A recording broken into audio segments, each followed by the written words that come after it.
Did you think जब script I थी आपके पास कि वो लोग इतना पसंद करेंगे? Not really. ये था समहाउ कहीं ना कहीं नजर जरूर आऊंगा। तो क्या बनना चाहते थे बचपन में आप? क्रिकेटर। मुझे आज भी समझ नहीं आता जब मैं सोचता हूँ कि मैं इस इंडस्ट्री में कैसे आया। 2019 से आपने स्टार्ट किया, लेकिन अभी तक आपने सिर्फ 4 ड्रामे किए। स्क्रिप्ट्स तो बहुत आ रही थी, आज अभी भी बहुत आ रही हैं। मेरे ख्याल में आई थिंक 3 मना किए मैंने कफील के बाद। मुझे अब ऐसा लगता है कि प्लेटफॉर्म बहुत जरूरी है। वो फिर नजर भी आता है काम आपका। सबसे मुश्किल काम है एक्टिंग सीखना, फिर आता है उससे ऊपर की स्टेज काम लेना। फिर अक्सर हुआ ये, डायरेक्टर ने बहुत दफा कहा कि यार नहीं है। तो दे टोल्ड यू कि आप में टैलेंट नहीं जी है? जी, ब्लॉक 1-2 प्रोड्यूसर्स ने किया था मुझे स्टार्ट में। अब उन प्रोड्यूसर ने अनब्लॉक करके दोबारा मैसेज किया। रिजेक्शन इतनी आती है इस करियर में, खास तौर पे आपको प्रोडक्शन हाउस में घुसने नहीं देंगे। अब तो बाहर गार्ड्स रख लिए इन लोगों ने।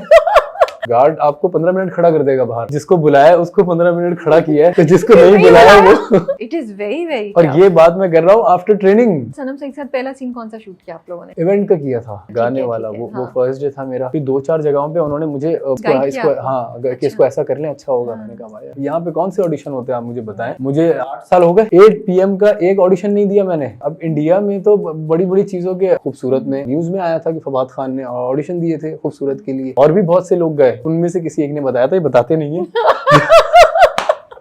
Love marriage arrange marriage? मैंने अपनी मदर से बहुत अर्ली कह दिया था कि कीमती चाबी कि आपको देना चाहता हूँ, उनको इख्तियार दिया था। तो जब जाके देखा तो मैंने कहा सही है।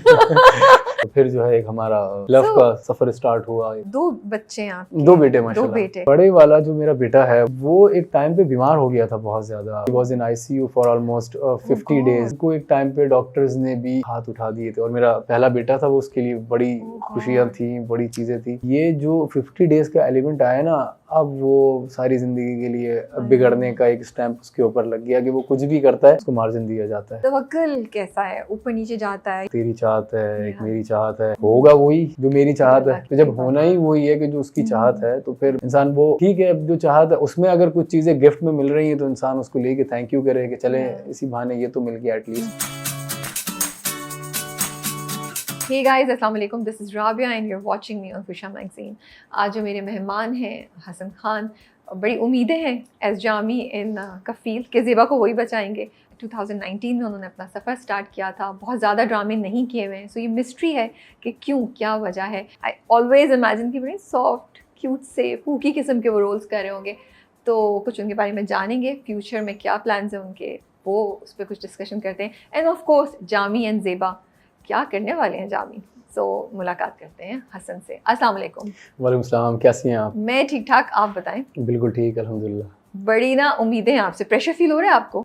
नहीं। आप चिल बैठे हुए हैं, हम सबको परेशान मुझे पता है ना सब।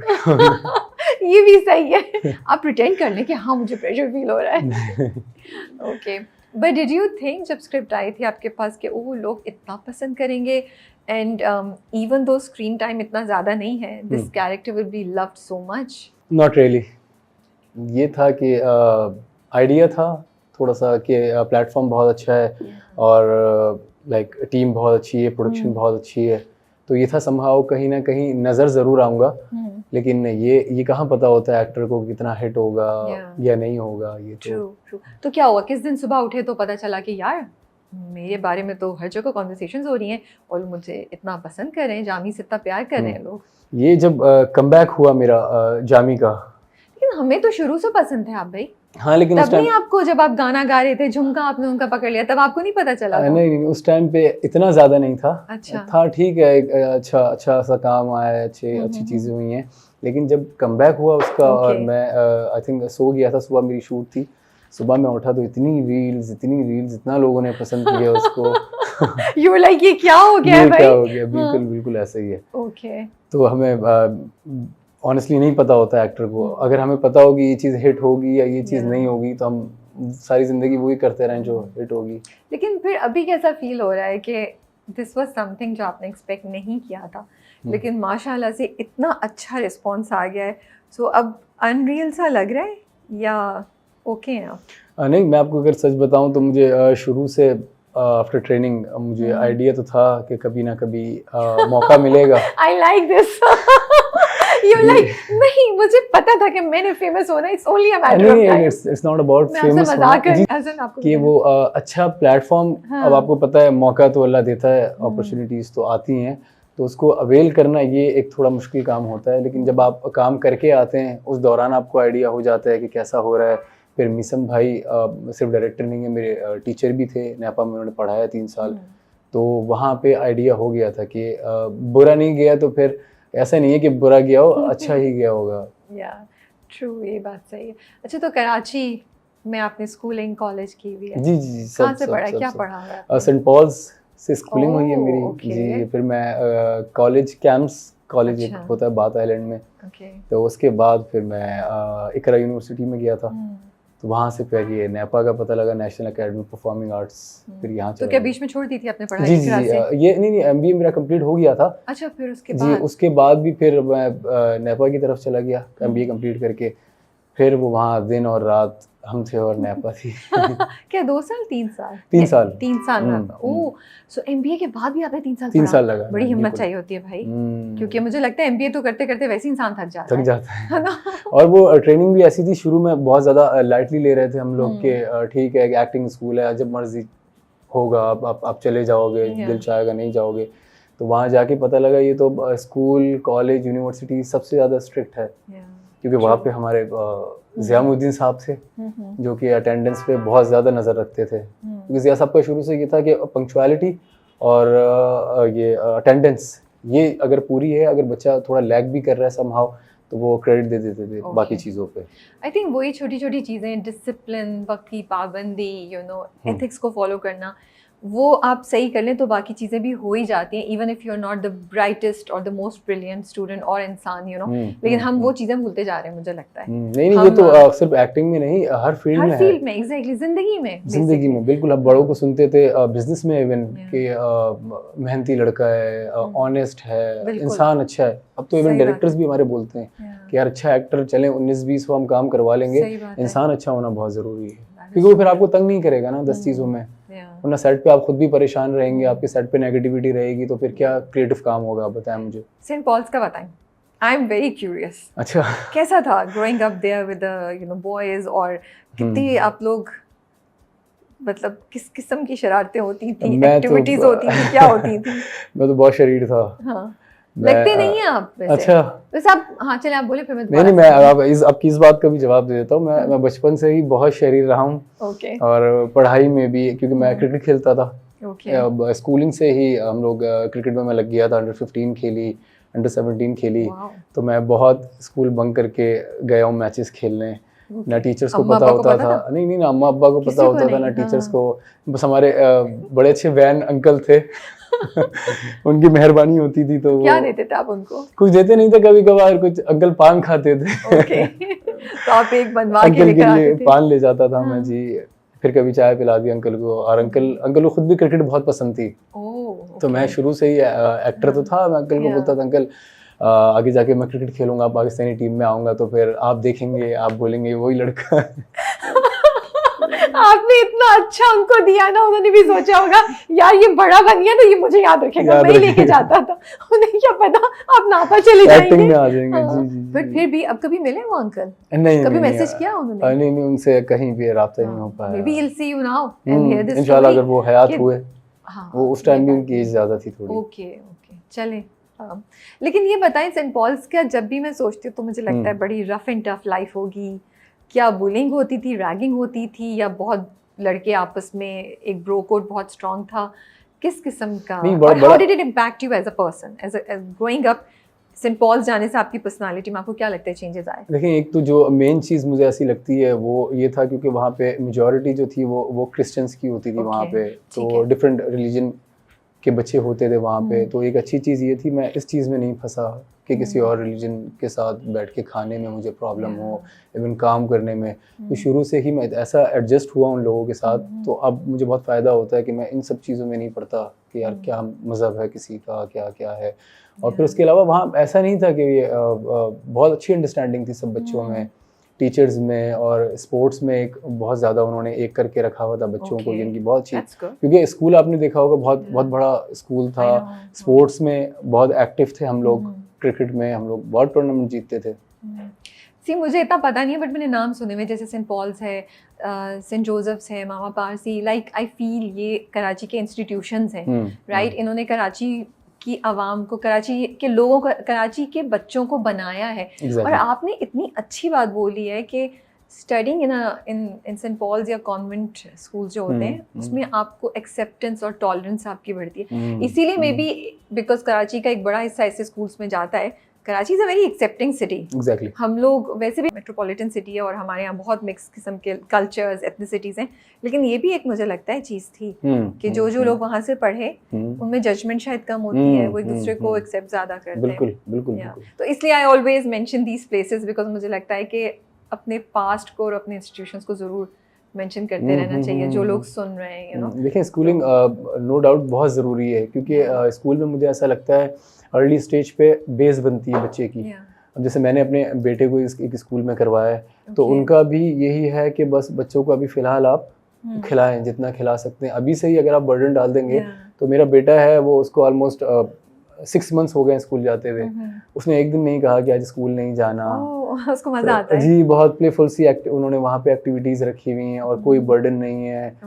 तो ये अच्छा, फिर ये हमारे साथ भी यही हुआ था कि बहुत सी चीज़ों में हम लोगों को इतना फंसाया नहीं गया था। और पढ़ाई भी ऐसी नहीं थी कि शुरू में स्टार्ट में जाते ही आप इतना लोड डाल दें बच्चे पे कि बच्चा परेशान हो जाए। मैंने आपसे कहा ना, इतनी स्पोर्ट्स की एक्टिविटीज थी, इतनी चीजें होती थी वहाँ पे, मजा आता था। You would look forward to it. Exactly ऐसे ही है। ये तो अच्छा है। Growing up in Karachi, how does that shape a guy? मुझे ऐसा लगता है स्ट्रीट स्मार्ट हो जाता है बच्चा, और बच्चा अपने प्रोफेशन में तेज हो जाता है। उसको आइडिया होता है मैंने किस तरीके से हैंडल करना है अपने करियर को, क्योंकि आप देखें जितने कराची के लड़के हैं वो थोड़े स्ट्रीट स्मार्ट होते हैं, और होना भी चाहिए आज के दौर में। आपको पता होना चाहिए आप जिसके साथ काम कर रहे हैं वो आपको मिसयूज कर रहा है या आपको वाकई जो वो कह रहा है।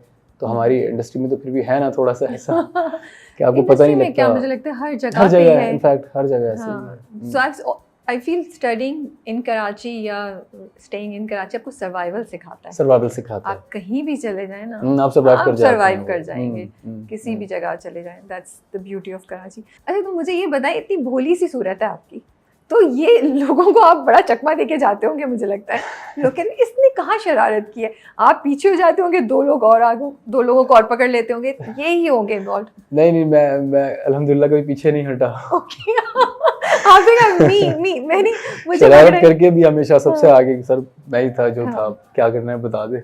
बट लेकिन आपको लगता नहीं जो मैं कह रही हूँ सही है? मासूमियत का मैं कभी फायदा उठाया नहीं। मैं इतने मासूम तो नहीं है, आपने अभी एडमिट किया है। नहीं, मैंने इस तरह कभी नहीं किया। मैं शरीर था, बहुत शरारती था और आज भी हूँ, लेकिन जो करता हूँ वो फिर आके उसको डिफेंड करता हूँ कि मैंने किया, क्योंकि मुझे पता है अब तो खास तौर पे कि कहाँ तक जाना है शरारत में भी, ऑफ कोर्स उसकी लिमिट क्या है। तो फिर ये है, उस पर आप इस हद तक जाता हूँ कि फिर मैं खड़ा रहूँ कि सर मैं ही था, क्या करना है, इतना मैं ले सकता हूँ। जी, इतना प्रेशर मैं ले सकता हूँ, तो उतना ही करता हूँ। तो लोग सीरियसली ले लेते हैं आपको? जी, अगर नहीं लेते तो फिर मैं फिर थोड़ा सा मैं इसलिए पूछ रही हूँ क्योंकि आप इतने धीमे लहजे में बात करते हैं, मासूम भी बहुत लगते हैं, यू नो। आपका ओवरऑल जो इंप्रेशन है, it's like very soft spoken, gentle kind of a person. So I feel that कभी-कभी हम ऐसे लोगों को फॉर ग्रांटेड ले लेते हैं। डिड यू फील दैट कि आपको जिंदगी में ऐसा लगा? मुझे किसी ने लिया भी नहीं और मुझे ऐसा लगता है ले भी नहीं सकता। आपने लेने नहीं दिया? नहीं, ये सारी चीजें के बिल्ट इन है। क्या टेक्निक यूज करते हैं? टेक्निक कुछ नहीं है कि बेसिक सी चीज है कि आप अच्छे रहें सबसे पहले। फर्स्ट ऑफ ऑल आप अगर अच्छे हैं तो जो अच्छा इंसान होगा वो ऑटोमेटिकली अच्छा होगा। फिर अगर वो अच्छा नहीं हो रहा तो उससे किनारा कशी करें आप। फिर अगर वो आपको नुकसान पहुंचा रहा है तो फिर आप डिफेंड करेंगे खुद को। वरना मेरी ऐसी नेचर नहीं है कि मैं बिलावजन किसी से लड़ूं या तो इस तरह का। मैं बिल्कुल नहीं लगता, मैं तो कह रही हूँ। अच्छा, तो क्या बनना चाहते थे बचपन में आप? क्रिकेटर। ओके। वो कोई और था ही नहीं डाउट माइंड में। शुरू से मैं आई थिंक 12-13 ऑनवर्ड्स क्रिकेट का बड़ा जुनून था, बड़ा पैशन था मुझे। बट समहाउ मुझे आज भी समझ नहीं आता जब मैं सोचता हूँ कि मैं इस इंडस्ट्री में कैसे आया। तो बस वो होता है, वो होने वाली चीज़ है। बैट्समैन या बॉलर, क्या ये ऑलराउंडर था? बैट्समैन, बैटिंग ऑलराउंडर था बेसिकली मैं। ठीक है। मिस करते हैं उसे?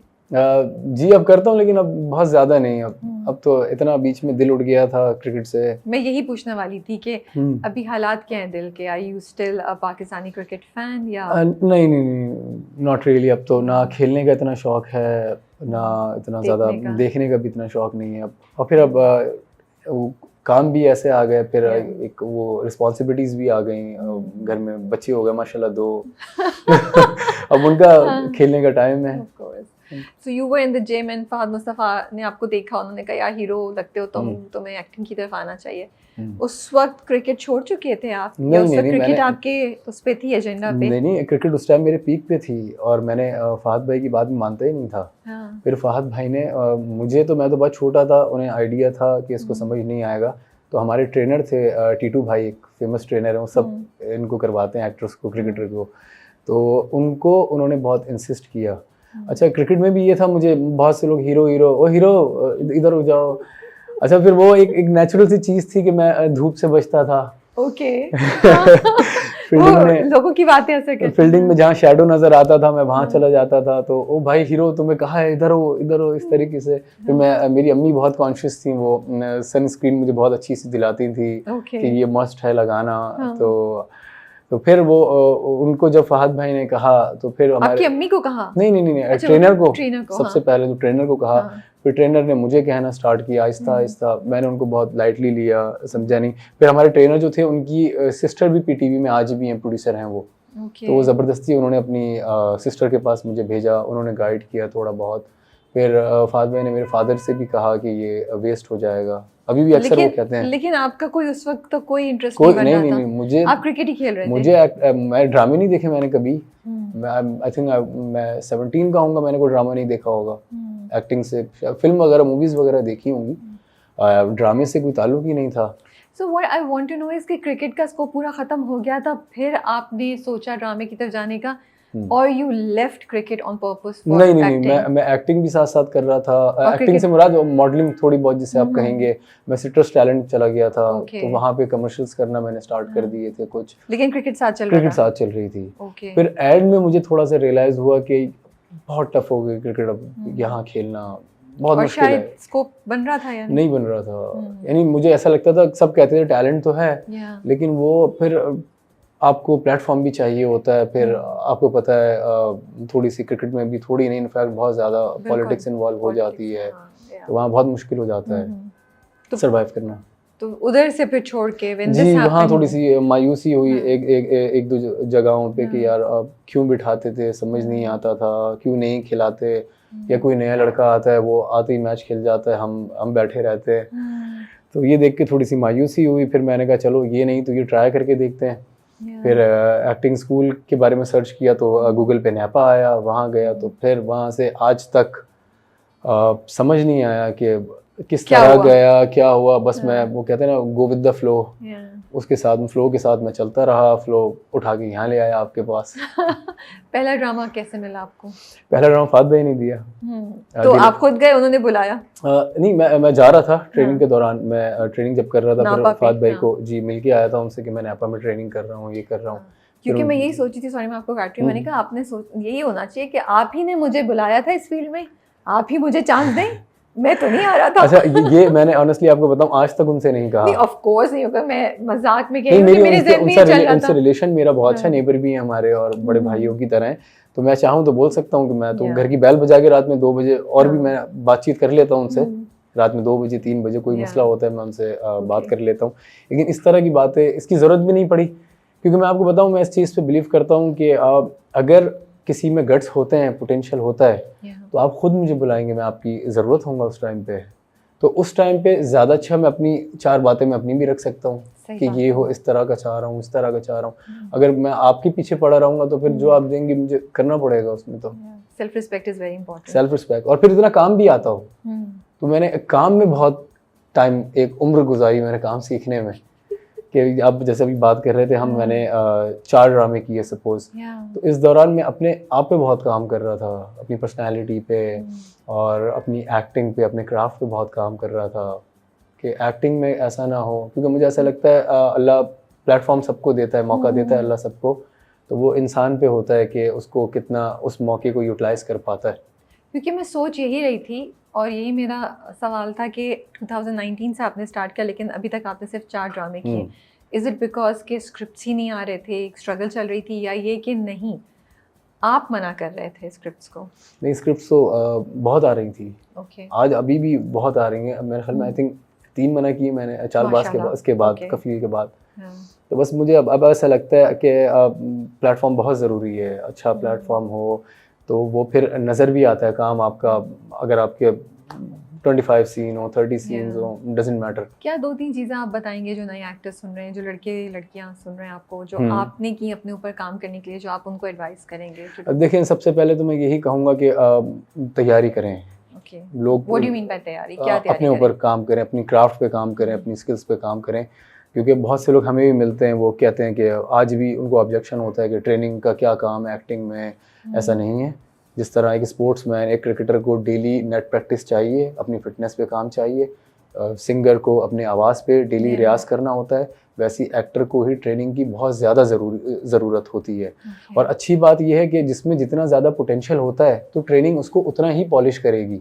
सही बात है। अगर मुझ में 40% सपोज टैलेंट है तो ट्रेनिंग मुझे 60 तक ले जाएगी। लेकिन अगर किसी के पास 60% टैलेंट है, वो 90% पे चला जाएगा। सही बात है। और उसमें भी आपको ये होगा, बस स्टार्ट में आपको काम थोड़ा सा छोड़ना पड़ेगा, जो मेरे साथ हुआ। क्यों छोड़ना पड़ा काम? ट्रेनिंग के लिए।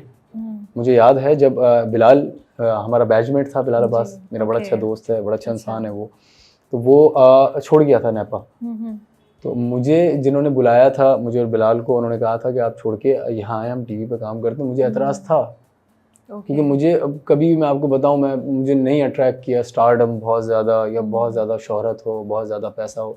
बस ये था कि जो काम मैं कर रहा हूँ उसमें कितनी महारत आ सकती है, ये मेरी कामयाबी होगी। ठीक है। तो आपको चाहिए, आपको लगता था कि मुझे अभी प्रैक्टिस की और जी जी जी, अभी भी लगता है मुझे। अभी भी अगर कफील के बाद मुझे स्क्रिप्ट नहीं मिली, अल्लाह ना करे कुछ होता है, साल 2 साल में फ़र्क नहीं पड़ेगा। ये होगा कि इंसान अच्छा काम तो करेगा, अपनी मर्जी का काम करे, अच्छा काम करे, बजाय इसके कि 4 लोग कहें कि एक्टिंग नहीं आती, या डायरेक्टर आपको कहे कि यार, अक्सर हमारे यहाँ जुमला उठाया जाता है, यार किसको ले आए, यार कुछ ही नहीं हो रहा इससे। या फिर आप काम करने के बाद एक बैकलैश आया आपको, फिर आप उसको में बैठ के परेशान बैठे हुए हो कि यार मैंने नहीं किया।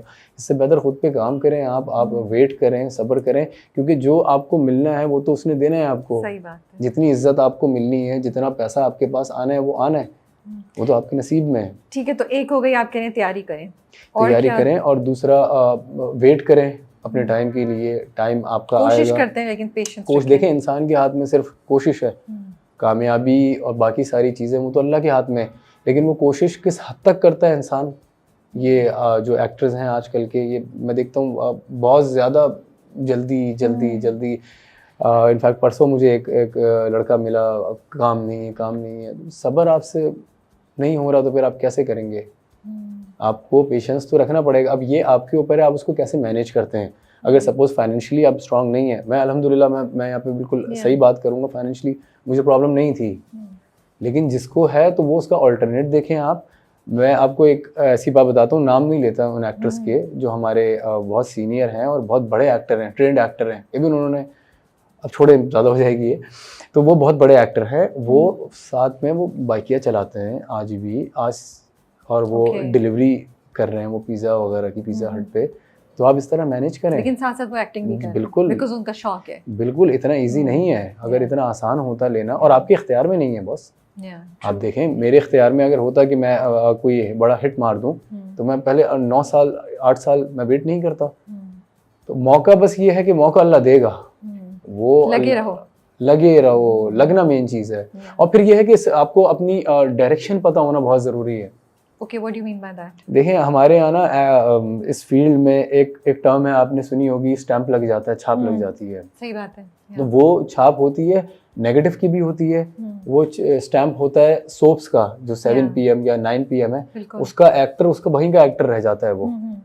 तो इन स्टैम्प से भी बचना है आपको। जो हम बात कर रहे थे, एक्टर का खास तौर पे स्ट्रीट स्मार्ट होना, इंटेलिजेंट होना, क्लेवर मैं नहीं कहूँगा, clever is a negative word, लेकिन इंटेलिजेंट होना बहुत ज़रूरी है। तो आपको ये स्टैम्प से भी बचना है, छोटे छोटे। और ये जो कैरेक्टर्स करने, ये भी देखभाल के करने, आपका अपना राइट है। जैसे हमने अपने बड़ों से सुना है अक्सर हमें क्या मैंने तो बहुत सुना है कि ना कहना आपको आना चाहिए। आप जो चीज़ अगर आपके लिए अच्छी जी नहीं जी है। जी आप मना करें, इसमें आपको डरने की बिल्कुल भी ज़रूरत नहीं है। जितना भी बड़ा मैंने कल एक प्रोड्यूसर को स्क्रिप्ट मना की है, वो पाकिस्तान के सबसे बड़े प्रोड्यूसर हैं ओके। और उन्होंने बहुत इंसिस्ट की, लेकिन मुझे नहीं करनी। तो फिर पहला ड्रामा आपका था बिग बैंग के साथ? बिग बैंग के साथ जी। ओके, वो कौन सा, क्या नाम था? दिल वीरान। दिल वीरान। कैसा था एक्सपीरियंस? यू वर हैप्पी या नहीं? नहीं, बहुत बहुत अच्छा एक्सपीरियंस था मेरा। ओके। और बहुत बहुत मज़ा आया था, बहुत कुछ सीखने को मिला था वहाँ से कि किस तरीके से टेलीविज़न पे काम होता है, सारी चीज़ें। क्योंकि मुझे याद है हमारे टीचर थे तलत हुसैन साहब, उन्होंने टेलीविज़न पे बहुत काम किया हुआ था। तो वो अक्सर हमारी क्लास में हमें बोलते थे कि बेटा ये थिएटर बहुत ईजी है, जो आप 4 मंथ्स की रिहर्सल में डायलॉग रट के जा रहे हो आप, और जाके वहाँ पे रिहर्सल हो रही है, हम लोग बैठे हुए गाइड कर रहे हैं। टेलीविज़न बहुत मुश्किल है, क्योंकि अक्सर ऐसा होता है एक दिन में आपको 10 से 12 सीन्स करने हैं, और सीन्स भी ऐसे, यहाँ मैं रोमांस कर रहा हूँ किसी के साथ, रोमांटिक सीन किया है, और बाहर गए हो मुझे सीन करना है, मेरी मदर की डेथ हो गई है, और उसमें फिर आपको पता है कि जल्दी करें, लाइट जा रही है, एक बहुत मुश्किल काम है ये। प्रेशर बहुत है। फिर इस इमेजिनेशन से निकल के रोमांस में जहाँ हाथ पकड़ के आप शाहरुख खान बने हुए थे, वहाँ जाके आप रो रहे हैं, आपकी मदर की डेथ हो गई, फिर उसको अपने ऊपर हावी करें आप। तो जो ट्रेनिंग की मैं बात कर रहा था, वो उसमें ये चीज़ें बहुत आ जाती हैं आपकी। एक एक्टर के लिए इमेजिनेशन उसका वेपन है, और वो कितना उस इमेजिनेशन से कितना क्विकली निकलता है। क्योंकि शुरू में मुझे ये प्रॉब्लम होती थी, मैं किसी सिनेरियो में घुसता था जब उसको इमेजिन करके, तो उससे बाहर नहीं निकल पाता था। फिर उसमें मैं इस तरह हो जाता था कि मैं लास्ट सीन करवा के मैं घर भी जा रहा हूँ तो पूरे रास्ते डिस्टर्ब रहता था, वो हावी हो जाती थी चीज़ें। फिर मैं अपने टीचर ज़िया साहब के पास गया था कि सर ये इस तरीके से मैं फंस जाता हूँ। तो ज़िया साहब ने कहा था कि सम हाउ आपके बैक ऑफ द माइंड ये होगा कि मैं एक किरदार कर रहा हूँ। क्योंकि एक्टर का काम क्या है, एक्टर ये दिखाता है कि मैं एक इंसान को पोर्ट्रे कर रहा हूँ, मैं दिखा रहा हूँ यहाँ पे एक, जैसे कि भाई हमारे ये बैठे हुए, इनकी ये जॉब है, इनकी पर्सनल लाइफ में ये होता है, ये होता है, तो मैं ये दिखा रहा हूँ। मैं नहीं हूँ बेसिकली ये, बस मैं ये करके आपको दिखा रहा हूँ। अब मैं किस हद तक आपको दिखाने में कामयाब हो गया कि आपने यकीन कर लिया कि ऐसा था, तो ये मेरी कामयाबी है। मैं वो इंसान तो नहीं हूँ ना, तो सम हाउ आपके जहन में ये रहेगा। फिर इस पे ही प्रैक्टिस है, निकलना, ये भी एक आर्ट है। फिर क्विकली घुसना। अब हमारे पास शूट पे आपको पता है इतना टाइम नहीं होता कि मैं जाके डैनियल डी लुइस की तरह 4 घंटे ले लूं और मैं सर पकड़ के बैठूं, माइम करूं और कहूं जब एक्शन बोल के दरवाजा खोल देना, मैं भागता हुआ आऊंगा और बुचर बन के सबकी गर्दनें काटना शुरू कर दूंगा। तो आपकी गर्दन कट जाएगी सबसे पहले प्रोड्यूसर के हाथों, भाई निकलो। तो प्रोड्यूसर के हाथों, सबके हाथों गर्दन कट जाएगी। सही बात है। ये तो वैसे nobody realizes these challenges। ये अब इसके बाद इन बातों के बाद भी अगर कोई कहे कि बॉस ट्रेनिंग जरूरी नहीं है एक्टिंग में, तो सर फिर आप करें, आपको जो करना है, इट्स अप टू यू। उसके बाद आसान था स्क्रिप्ट्स लेना? नहीं, उसके बाद भी बात हुई। तब क्या मुश्किल आई? देखिए ये मेरा अपना एक जुमला है, मैं सबको बोलता हूँ कि सबसे मुश्किल काम है एक्टिंग सीखना। ओके। फिर आता है उससे ऊपर की स्टेज, काम लेना। उसके पीछे एक रॉकेट साइंस है हमारे यहाँ बदकिस्मती के साथ। तो उसको सीखने में टाइम लगा आपको? सीखने में क्या, वो तो बस अभी तक नहीं सीखी। बेकार काम है वो। अपने सोशल मीडिया को आप वो रखें, वो एक्टिव रहें, चीजें करें अपनी। आप मैं तो खैर नहीं करता इन चीज़ों में, इतना बिलीव नहीं करता, मानता नहीं हूँ कि आप जाके अपनी लॉबी अच्छी करें, अपनी PR बनाएं। मैं तो बिलीव नहीं करता इन चीज़ों पे। तो पहला ड्रामा कर लिया, डिड यू थिंक ओह तो मुझे बहुत स्क्रिप्ट्स मिलना शुरू हो जाएंगे, लेकिन अगर ऐसा नहीं हुआ था तो were you disappointed? Mental health पे कुछ टोल हुआ था उसका? नहीं, मेंटल हेल्थ पे तो नहीं आई थी। ये हुआ था कि उससे एक्सपेक्टेशन बहुत ज़्यादा थी। कुछ 1-2 सीन्स ऐसे कर दिए थे कि ऐसा लगा था कि यार ब्लास्ट हो गया। वो ड्रामा नहीं चला। वो ड्रामा इतना ज़्यादा चला नहीं। वो तो अपने में तो हम समझ रहे थे हम बहुत बड़े एक्टर बन गए कि रोने के कुछ बहुत अच्छे सीन्स थे। उसकी स्टोरी बहुत मजे की थी। मेरी बहन जो है, मैं छोटी सी बताता हूँ आपको, मेरी सिस्टर जो है, मेरी लवर जिनसे मैं शादी करना चाहता हूँ, तो वो चाल चल के मुझे बाहर भेजती हैं काम करने के लिए, और वो लड़की को बोल देती हैं कि मेरा भाई शादी करके कहीं और बैठ गया। अब फिर मैं वहां से वापस आता हूँ, आके देखता हूँ लड़की की डोली उठ रही है, तो गाड़ी से उतरता हूँ और एक झटका लेके पीछे जाता हूँ, यहाँ से आंसू गिर रहे हैं। ये फर्स्ट टाइम लगा यार क्या क्या काम किया है। और रोमांटिक हीरो लड़की को बचाने आया हूं मैं। अब तो बस स्क्रिप्ट्स की लाइन लगी हुई होंगी, हाँ, बस कुछ नहीं। उसके नहीं हो बाद सका। जिस प्रोडक्शन का था उन्होंने भी लिफ्ट नहीं कराई। I'm sorry। तो ये तो खैर ये होता है, इंसान को तैयार रहना चाहिए इन दिल चीजों के टूटा लिए। तो होगा। बिल्कुल टूटा, लेकिन ये अच्छी बात थी कि स्ट्रांग बहुत था। फादर ने ट्रेनिंग ऐसी दी थी बचपन से ही, हम लोगों को बहुत रफ एंड टफ रखा, कभी पैम्पर नहीं किया हमारे फादर ने, जबकि अल्हम्दुलिल्लाह अच्छा बिजनेस था, कंस्ट्रक्शन का काम। तो कभी भी उन्होंने ये नहीं किया, उन्होंने कहा आप खुद जाओ, अपने मसले आप खुद रिजॉल्व करें, आपको आना चाहिए। तो फिर ये चीज़ें यहाँ बहुत काम आई। फिर अक्सर हुआ ये डायरेक्टर ने बहुत दफ़ा कहा कि यार नहीं है, प्रोड्यूसर्स ने कहा नहीं है वो चीज़, तो कभी उनकी मानी नहीं मैंने। So they told you कि आप में टैलेंट नहीं जी है? जी, मुंह पे कह दिया? मुंह पे भी कह दिया। और Oh अक्सर तो ब्लॉक एक दो प्रोड्यूसर्स ने किया था मुझे स्टार्ट में, अब उन प्रोड्यूसर ने अनब्लॉक करके दोबारा मैसेज किया। तो मैंने और उनको- इज द सेम प्रोड्यूसर जिसको आपने ना बोला है या नहीं? नहीं वो उनको नहीं है। मैंने मैसेज किया वेलकम बैक सर। दिस तो इज ये टफ। ये बहुत टफ होता है, लेकिन इंसान को इतना ही टफ होना पड़ता है। रिजेक्शन इतनी आती हैं आपके इस करियर में ख़ास तौर पे। अच्छा फिर इसमें यह है, इसका कोई उन लड़कों को ही मैं ये बताना चाहूँगा कि बॉस एज सच कोई प्लेटफॉर्म नहीं है। अगर आप सोच कर आ रहे हैं कि आपको जैसे होता है कहीं बिजनेस जॉब्स में जाके आप अपनी सीवी देंगे और भले आपको मैनेजर लेवल का बंदा ये भी कहे ठीक है इंटरव्यू दें, ऐसा भी नहीं होगा। नहीं। आपको प्रोडक्शन हाउस में घुसने नहीं देंगे। अब तो बाहर गार्ड्स रख लिए इन लोगों ने।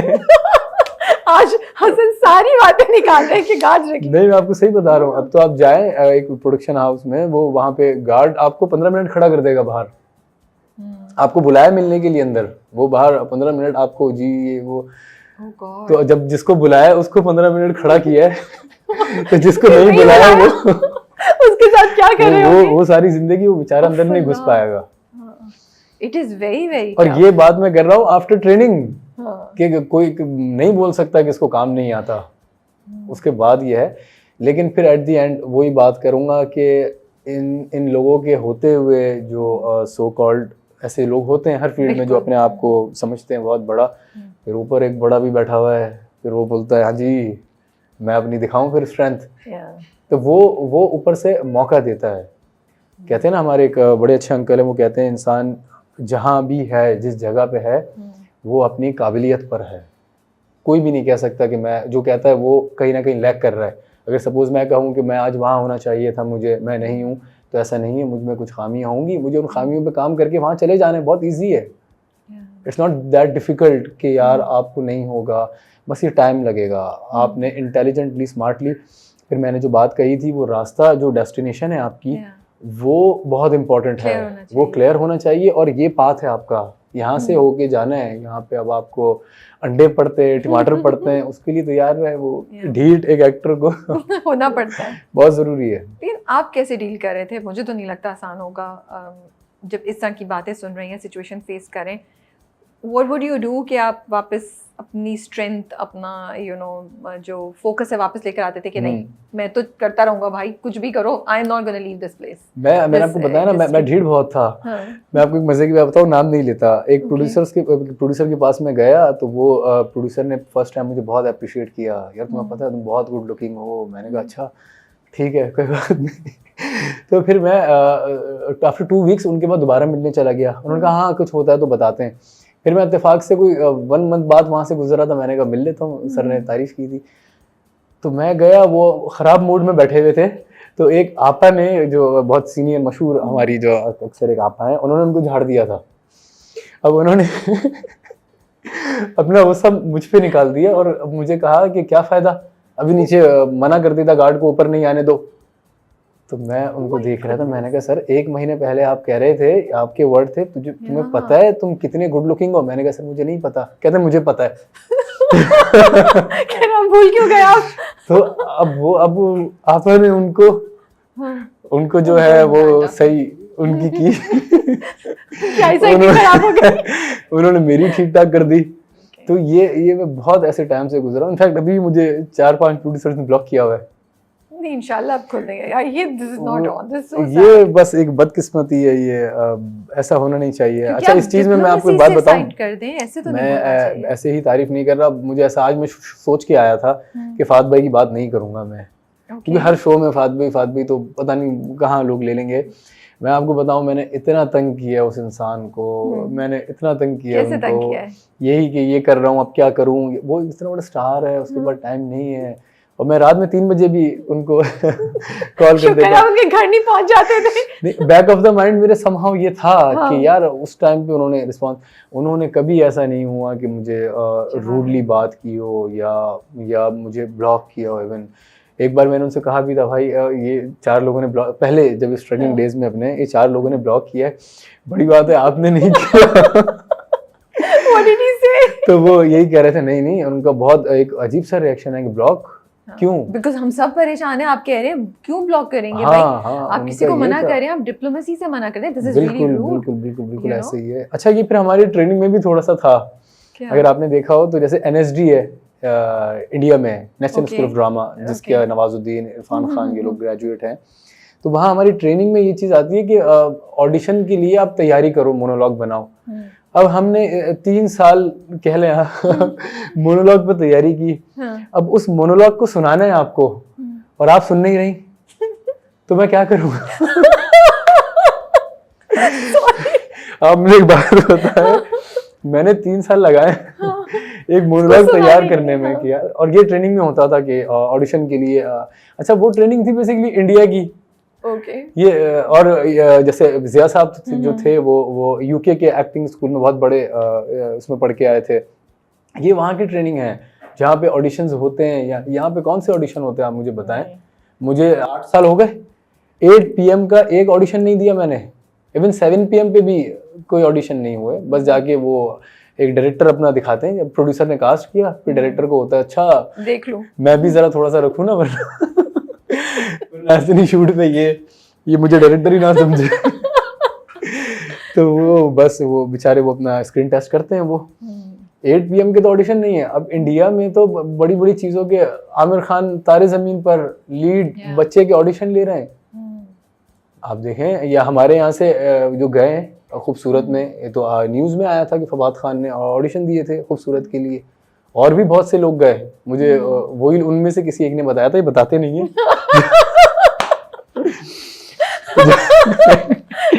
ये जाते सब हैं, ये चुपके से हमें पता नहीं लगता। नहीं, तो इसमें कुछ गलत भी नहीं है, इसमें कुछ गलत भी नहीं है ना। ये सोनम कपूर ने खुद ने कहा कि ऑडिशन में जब मैंने और मेरे फादर ने, अनिल कपूर ने फवाद को देखा तो उसकी आवाज़ सुन के हम दीवाने हो गए कि इतनी अच्छी आवाज़ रोमांस में जो चाहिए होती है आपको। तो ऑडिशन में गलत नहीं है, लेकिन यहाँ आपके पास हो नहीं रहे। अब जो वो बेचारे बच्चे जो परेशान हैं, जो मुझ जैसे मैं भी था एक टाइम पे, उनके पास प्लेटफॉर्म नहीं है। अच्छा मैं आपको बात बताऊं, क्रिकेट जैसा भी था, इतना ओपन प्लेटफॉर्म था राबिया, इतना ओपन प्लेटफॉर्म था कि एक जगह पे नेट प्रैक्टिस हो रही है, आप जाके किसी भी कोच को कहें कि सर 6 to 7 बॉल्स दे दें, उसमें 1 मिनट भी नहीं लगेगा, वो कहेगा जाओ खेलो। फिर उसमें अगर आप 10 बॉल्स में से 4 to 5 में अच्छा खेलेंगे तो पूरा ग्राउंड की नजर आपके ऊपर होंगी, ये क्या कर रहा है, ये कौन आ गया ये। तो ओपन प्लेटफॉर्म है, ट्रायल्स हो रहे हैं चीजें। यहाँ पे प्लेटफॉर्म नहीं है, नहीं है ऑडिशंस यहाँ पे। यहाँ पे फिर घुमा फिर आगे वही चक्कर आ गया कि अपना सोशल मीडिया, अरे हमारा काम नहीं है सोशल मीडिया को हैंडल करना। ठीक है वो काम इस वे में कि मैं बिजनेस ले सकता हूँ वहां से, वो मैं लूंगा, मैं वहां से अच्छा ब्रांडिंग मेरी हो सकती है, मैं वहां से कमा सकता हूँ, लेकिन मैं अपना पोटेंशियल दिखाने के लिए उस सोशल मीडिया का मोहताज नहीं बनना चाहता। सही बात है यार। उसके लिए अगर मुझे कुर्बानी 4 साल और देनी पड़ी तो देंगे, अगर नहीं भी हो तो क्या फर्क पड़ता है। एंड में मुझे तो ये था कि अब्बू के ऑफिस में सीट तैयार है मेरी, आज नहीं तो कल। लेकिन मैं आपको बताऊं फिर आप क्या करें, मेरा मशवरा है आप प्रोडक्शन स्टार्ट करें अपनी। एक टाइम पे देखूंगा, अभी नहीं, हाँ may be after 10 years, may be 7 years, because then क्योंकि आप इन चीजों से गुजरे हैं तो फिर शायद आप ऑडिशंस, या फिर आप भी सबको ब्लॉक कर देंगे। नहीं ब्लॉक नहीं। अच्छा यहाँ मैं आपको एक बात और बताता हूँ, ये इन लोगों की भी गलती नहीं है। अब आप समझे, ये किसके हाथ में कास्टिंग, डायरेक्टर अगर कह रहा है हमारे हाथ में नहीं है, प्रोड्यूसर कह रहा है हमारे हाथ में नहीं है, चैनल के हाथ में है। अब चैनल वालों को कौन जाए? हम्म। चैनल के तो बाहर एक दो भी नहीं, कोई हजारों गार्ड खड़े हैं। But you know, jokes aside, hmm, I do feel that, and it's opposite to the popular opinion. मुझे लगता है कि मुझे ऐसा लगता है जब तक आप अपनी इज्जत खुद नहीं कराते ना तो कोई इज्जत आपकी करेगा नहीं करेगा नहीं, ठीक है। बिल्कुल तो ऐसे। अगर आप अपने आप को बहुत समझेंगे, and I am not Poynting eight anyone, मैं जनरली बात कर रही हूँ, तो तभी आपको, चाहे आप एक डायरेक्टर हैं, प्रोड्यूसर हैं, एक्टर हैं, तभी आसपास का सारा एनवायरनमेंट भी आपको सीरियसली लेगा। ऐसे ही बिल्कुल ऐसे तो ही। खलील साहब का स्क्रिप्ट आज तक कोई चेंज नहीं कर पाता। उमर अहमद की एक अपनी यू नो से है, दे आर डायरेक्टर्स जिनके नाम हम लेते हैं, हम कहते हैं यार यू नो, तो उन्होंने भी तो बहुत कुछ बर्दाश्त किया होगा। तो इसी तरह अगर चेंज लाना है तो किसी एक को थोड़ा सा तवक्कल रखना पड़ेगा। लेकिन आप ये देखें ना, आप मुझे एक बात बताएं, क्या खलील साहब 2 दिन में बन गए?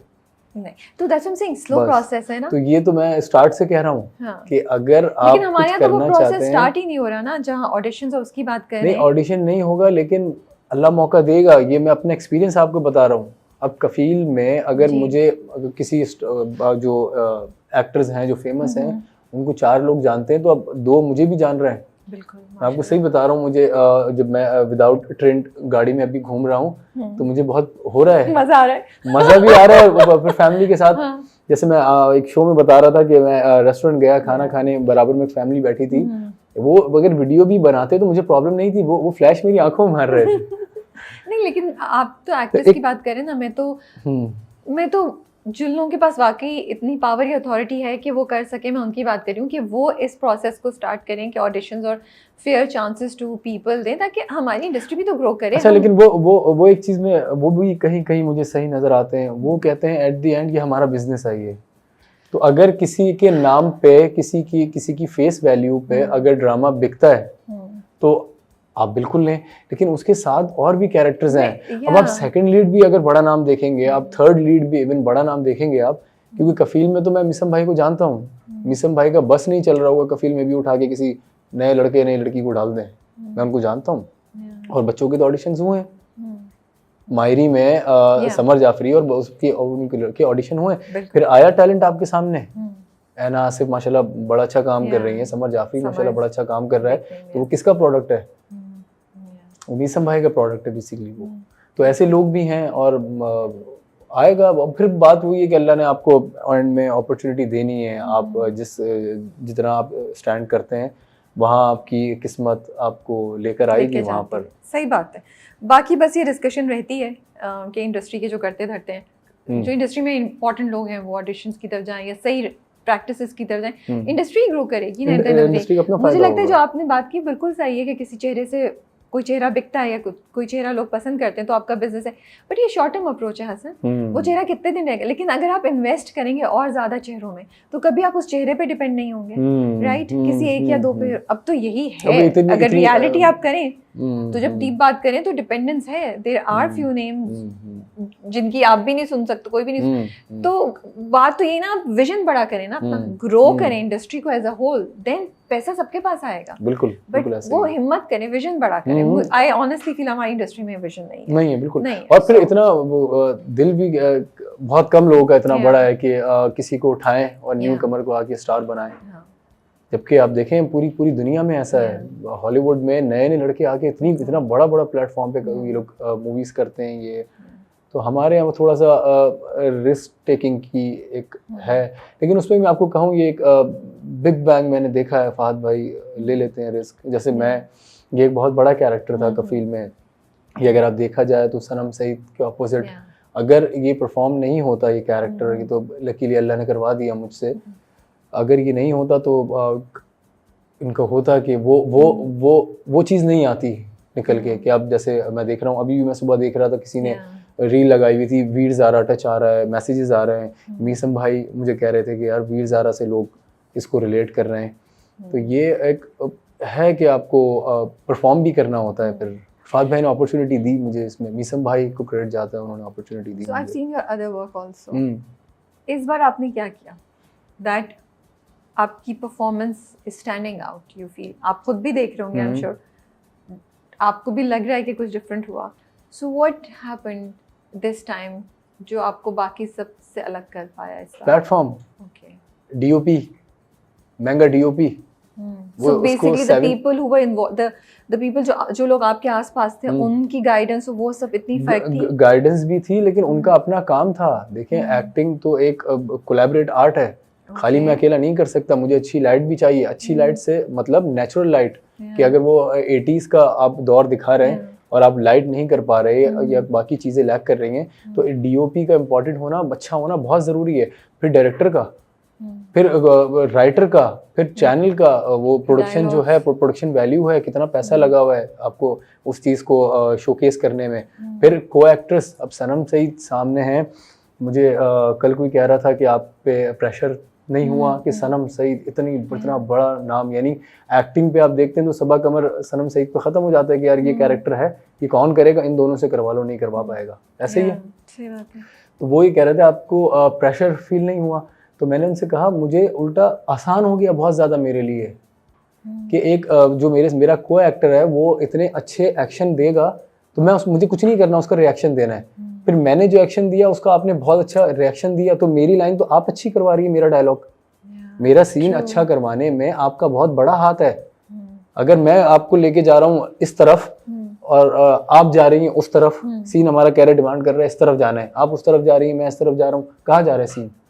तो हम दोनों ने साथ मिलके एक जगह पे जाना है, तो वो हमारी डेस्टिनेशन है, वहाँ पहुँचना है. I never thought like that. आपने मुझे और एजुकेट किया आज. सीरियसली आप सही कह रहे हैं, ये बात बहुत मुश्किल काम है. तो सनम सईद के साथ पहला सीन कौन सा शूट किया आप लोगों ने? पहला हमने आई थिंक किया था, इवेंट का किया था. वो जब रिटर्न होता है? नहीं, वो अच्छा, जब गाने स्टार्ट वाला, वाला गाने वाला, वो फर्स्ट डे था मेरा. तो उसमें मेरा ज़्यादा फर्स्ट डे तो सिर्फ गाना ही था, दूर से खड़ा हुआ मैं गाना गा रहा हूँ. तो लेकिन उसमें भी आके बहुत अच्छे से मिली. तो वो आपका एक ऑरा होता है बेसिकली. वो ऑरा डिस्क्राइब कर देता है कि आप मुझसे क्या चाह रही हैं या मेरे काम में कितनी इन्वॉल्वमेंट है आपकी. फिर 2-4 जगहों पे उन्होंने मुझे वो भी किया कि इसको ऐसा कर लें, अच्छा होगा. मैंने कहा भाई यार. तो मतलब आप लोग बैठ के बनाते थे सीन थोड़ा सा? बिल्कुल मीसम भाई, मैं और ये सनम, इनके साथ इनकी बहुत इन्वॉल्वमेंट है. मैं आपसे यही कह रहा हूँ कि आप जो अक्सर लोग कह रहे हैं ना कि ये काम डिफरेंट क्यों नजर आ रहा है, इसमें मेरा कोई कमाल नहीं है. मैं कहूँ मैंने इसमें बहुत मेहनत की, पहले वाले में मैं इतना वो नहीं था. ये एक सिंपली एक प्लेटफॉर्म है, अच्छी टीम होती है तो पूरी टीम ऊपर जाएगी बेसिकली. अगर ड्रामा ऊपर जाएगा, आपने अक्सर देखा होगा कोई भी ड्रामा हिट होता है, जैसे कोई ड्रामा है कभी मैं कभी तुम, उसके second lead, third lead, even side characters भी हिट हो जाते हैं. तो वो पूरी टीम ऊपर जाती है, वो सिर्फ एक इंसान नहीं जाता. तो ये प्लेटफॉर्म का बहुत एक्टर डिपेंड करता है. तो नए लड़कों से आप कह रही थी, ये बहुत अच्छी टिप है, ये मिसम भाई ने मुझे स्टार्ट में दी थी कि कोशिश करें बड़े डायरेक्टर के साथ अगर 3 to 4 सीन्स भी हैं आपके, वो दिख जाएंगे. सही बात है. छोटे प्लेटफॉर्म पे आप सारी जिंदगी अपने आप को विराट कोहली समझ के सेंचुरी करते रहें, आपको कोई भी नहीं देख रहा. तो जैसे दिल वीरान के बाद मैं आपको बता रहा हूँ, मुझे ऐसा लग रहा था अब तो कमाल ही हो गया.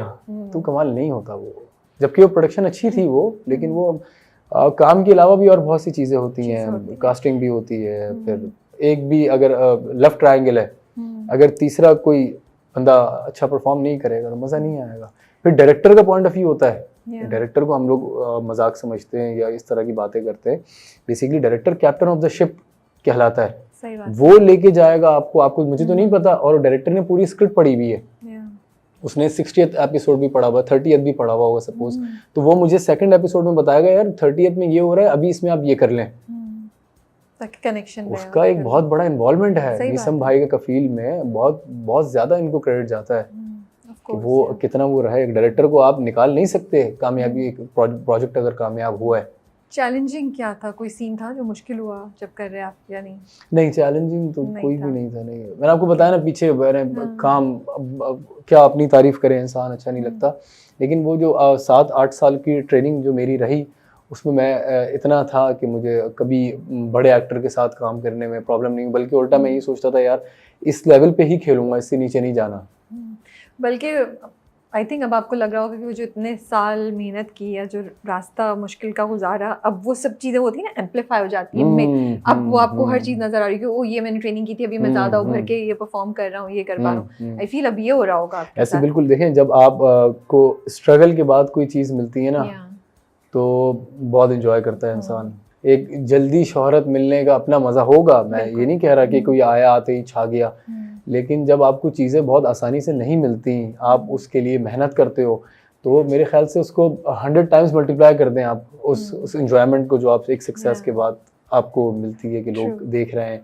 जामी जामी के नाम से मुझे लोग मैं उनको बता रहा था मेरा नाम जामी नहीं है भाई। मैं हसन हूँ। बिल्कुल बिल्कुल ऐसे ही है। तो आपके तो फादर नाराज थे, वो नहीं चाहते थे आप एक्टिंग की तरफ आए। How does a young guy still go head अपनी ड्रीम के साथ, जब पता भी हो कि अब्बू नाराज होंगे, तो जहन में बैलेंस कैसे करते हैं कि उनकी नाराज़गी है बट ये मेरा पैशन है, आई बिलीव इन इट, मैं फॉलो करूँगा, जहन में क्या स्ट्रगल चल रही होती है? देखिए, उसमें भी फिर फादर को ही क्रेडिट जाता है कि उन्होंने ही ट्रेनिंग की मेरी। तो उन्होंने ट्रेनिंग में ये भी मुझे ट्रेनिंग उन्होंने ही दी कि मैं इतना श्योर था कि मैं कर लूँगा। वो पछता रहे होंगे। अब कहाँ पछता रहे हैं, अब तो वो खुश हो रहे हैं उस वक्त। मेरी गलती है, मेरी गलती है, सॉरी, आप तो खुद बोले कि ट्रेनिंग उन्होंने ही दी थी। वो कह रहे हैं यार मैंने इसको इतना स्ट्रांग क्यों बना दिया, ये तो मेरे साथ नहीं। सही कह रहे हैं आप। ये उनको इसका क्रेडिट जाता है कि अगर मैं इतना श्योर था एक जगह पे पहुंचने के लिए, मुझे पता था कि पहुंच जाऊंगा मैं, तो कहीं ना कहीं अभी समहाउ वहाँ नहीं पहुंचा उस जगह पे, लेकिन बहुत अब मुझे ऐसा लग रहा है कि मैं, क्योंकि हमारे यहाँ है नहीं ना, क्या एक्टर क्या सोचता है 8 PM, एक मेरे ख्याल से एक एक्टर की ख्वाहिश होती है 8 PM पे हिट हो जाना। ऐसे ही आपके पास भी 4 एक्टर आते हैं दिन में, आते हैं ना? दिन में नहीं आते। 2 एक्टर, 1 एक्टर तो आता होगा, वो भी नहीं आते। नहीं, हमारा भी बहुत अच्छा फसाड है, वो नहीं, ऐसा अच्छा। नहीं है। तो एक एक्टर की ख्वाहिश होती है कि 8 PM पे क्लिक कर जाए। अगर कफील में मेरा कैरेक्टर क्लिक करके गया तो ये it's a big achievement for me, और ये इसमें कोई शक नहीं है, इसमें अल्लाह ने कामयाबी दी है। इंसान कोशिश कर सकता है वो। और देखिए, अगर आप सुनोगे तो लोग आपकी परफॉर्मेंस की तारीफ करें, इट्स जस्ट नॉट कि ओ जामी का कैरेक्टर है केज़ीबा के ऑपोजिट, तो people are talking about your craft also, so there is a difference ना, कि कैरेक्टर है कि वो कैरेक्टर बस अच्छा है तो हमें अच्छा लग रहा है। नहीं, परफॉर्मेंस की बात हो रही है। रोमांस पे इतनी तारीफ की, एक सीन जिसमें मैं चाय पीता हूँ कि चाय पी लूंगा तो चाय खत्म हो जाएगी। वो लोगों को बहुत रिलेट किया। वो अंदर आने वाला सीन भी अच्छा था कि आऊंगा कि नहीं आऊंगा। अच्छा, ये थोड़ा सा चैलेंजिंग था, मैं आपको बताऊं। ये मेरी मिसम भाई से डिस्कशन हुई थी कि ये यार बहुत जो कैरेक्टर है बहुत ग्रेसफुल है ये, लेकिन जो ये बातें कर रहा है वो इस तरह की समहाउ थोड़ी बहुत चीप मुझे लग रही थी। मैं आपको ऑनेस्टली अगर बताऊं कि इस दौरान भी कि मैं जब उनके पास आया, चाय पी रहा हूँ कि चाय पी लूंगा तो चाय खत्म हो जाएगी, फिर वो अचानक से एक बात करता है कि आप आज भी उतनी खूबसूरत हैं, बहुत बहुत प्यारी आंखें हैं आपकी। ये बहुत मुश्किल था, ये कहीं ना कहीं मैं ऑडियंस को थैंक यू भी करना चाहूँगा। उन्होंने जाने दिया मुझे, नहीं लेकिन वो डायलॉग लिखा हुआ था बेसिकली। नहीं, आप मॉडेस्ट हो रहे हैं, आई रियली थिंक आपकी बात बिल्कुल सही है, बट आई थिंक जिस वल्नरेबिलिटी से और जिस सॉफ्टनेस से आपने उसको परफॉर्म किया था ना, उसमें ना चीपनेस या एरोगेंस या छिचोरपना नहीं आ रहा था। वो जो आपने कैरेक्टर के ग्रेस की बात की, वो कैरी किया आपने, इसीलिए लोगों को पसंद आ रहा है। अवाम नहीं जाने देते, अवाम इतने नहीं जाने देते, क्रिटिक्स भी नहीं जाने देते, इतने नहीं अच्छे हम। So I do feel that you carried it with humility, and I think उस वक्त ना उस डायलॉग्स में जामी की ऑनेस्टी नजर आ रही थी। सो वो इसलिए वो हम लोगों को बुरे नहीं लगे, ये तो बहुत प्यारा बात, ये तो बड़ी अच्छी बात कह रहे हैं, एंड एक्चुअली बड़े मजे के थे। चाय पीऊंगा तो चाय खत्म हो जाएगी, ये तो मीम बन जाएगी अब, चाय पीऊंगा तो चाय खत्म हो जाएगी। चाय वाला तो समहाउ मैंने उस दिन भी राइटर को, मेरा मैम को मैंने कहा कि वो डायलॉग बहुत मजे का था। अच्छा, मुझे वो आपको ऑनेस्टली बताऊं, करते हुए बहुत मज़ा आया था। हमें हमारी ट्रेनिंग में बताया गया था कि डायलॉग बेसिकली, अच्छा डायलॉग इज़ अ पंच। अच्छे डायलॉग के लिए हम लोग तरसते थे, तो वो पंच है तो वो पंच की तरह ही लगता है कि पहले हाथ पीछे जाता है, वो बंदा टाइम लेता है, फिर एक एम बना के मारता है। वो पंच लाइन, आपने सुना होगा पंच लाइन एक होती है, तो वो बहुत बड़ा पंच था कि वो एक पूरी पूरी अपनी ज़िंदगी का सफ़र बता रहा है सही बात। कि मैं कहाँ गायब था इतने दिनों, इतने सालों में कहाँ गायब रहा। उस पे वो सारी चीज़ें नज़र आनी चाहिए कि यार चाय पी लूँगा तो ख़त्म हो जाएगी, फिर आप कहेंगी चले जाओ, मैं जाना नहीं चाहता, मैं आपके साथ टाइम गुजारना चाहता हूँ। एंड आई थिंक आप लोगों के लिए मुझे वो सीन इसलिए बड़ा खूबसूरत लगा क्योंकि यूजुअली जो हमारे ड्रामा में रोमांस दिखाते हैं वो एक यंग लड़के और यंग लड़की के दरमियान होता है, 20 22 25 साल की, right? But these two characters are in their 40s, that's what I am assuming. तो वो बहुत ही ग्रेसफुली वो रोमांस दिखाया गया, और लेकिन एक ऑनेस्टी और एक ह्यूमिलिटी थी ना उसमें, वो एरोगेंस से चीपनेस नहीं थी। वो मुझे लगता है कि वो बहुत दिलों को भा गई। एंड शायद हम सब कहीं ऐसा रोमांस देखना चाहते हैं जो हमें टीवी पे नहीं दिखाया जाता। हमें वही वो आंखें और दुपट्टे और वो ना थोड़ी चीप किस्म की बातें वो दिखा देते हैं। तो जब ऐसी चीज़ दिखाते हैं तो we are like oh we wanted to see that. I think ये चीज़ हुई। अच्छा, अब्बू का बताएं, फादर का, कि उन्होंने कब क्या आपकी तारीफ की जो आप भी बोले oh I made it, you know? अच्छा, बोला उन्होंने अभी तक? जी, मेरे फादर ने बेसिकली एक मेरा थिएटर प्ले देखने आए थे वो। तो वहाँ उनको परफॉर्मेंस मेरी अच्छी लगी थी, क्योंकि उनको लगा कि एक ठीक है, एक फादर के लिए बहुत प्राउड मोमेंट होता है जब वो ऑडियंस में 200-250 लोग बैठे हुए हों और उसमें मेरा बच्चा आके चीख रहा है, धाड़ रहा है। फिर वो प्ले भी ऐसा इमोशनल था, उसमें मैं मर जाता हूँ एंड में। तो फिर मेरी मदर होती है, उनका एक मोनोलॉग होता है, तो वो बहुत उस टाइप का था।